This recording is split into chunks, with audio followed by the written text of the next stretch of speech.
I want to show you a quick clip from the Carnival ad right now. Since the day we first set sail, millions of lasting moments have been made with us. What will yours be? Bill, is Carnival taking the right approach here? It's these building beautiful memories, and it's great, and it's positive.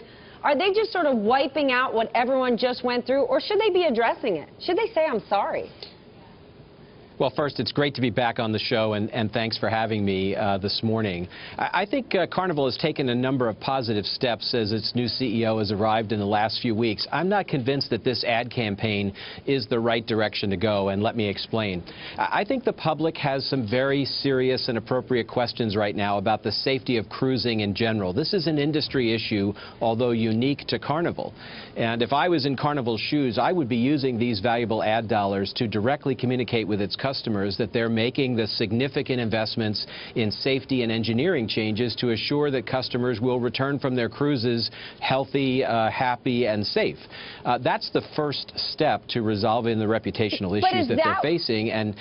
But is that what active cruise goers really care about, or they just want great deals?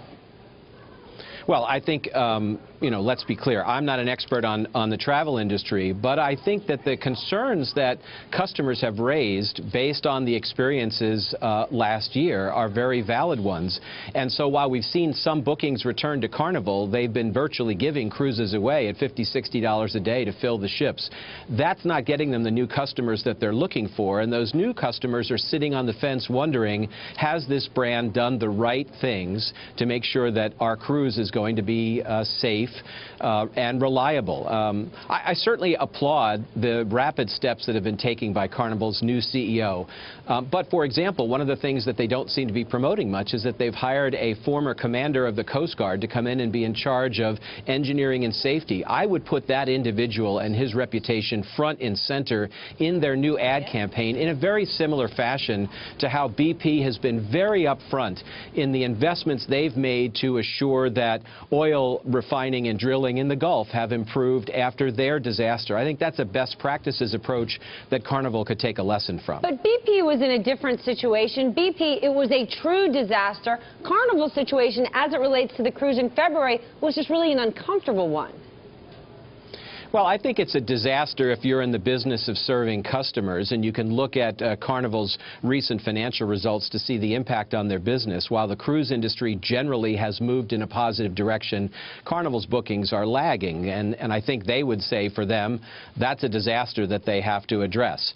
Every crisis situation is certainly different, but I'm a big fan of going right at the problem, and the problem here is people are concerned that they can get sick or have a frustrating experience. I don't think that there's any doubt that people believe they're going to go on a cruise and get the kind of memories made that their new ad campaign speaks to. But those customers who are thinking about a cruise for the first time, and anyone in the cruise industry will tell you they're shooting for those new cruising customers, they still have some lingering questions about whether this brand in particular and the industry is solving these problems. And let's not forget, while Carnival has put many of their problems behind, we've all been watching in the last few days one of the Carnival family cruise liners being lifted from the bottom of the ocean in Italy live on television.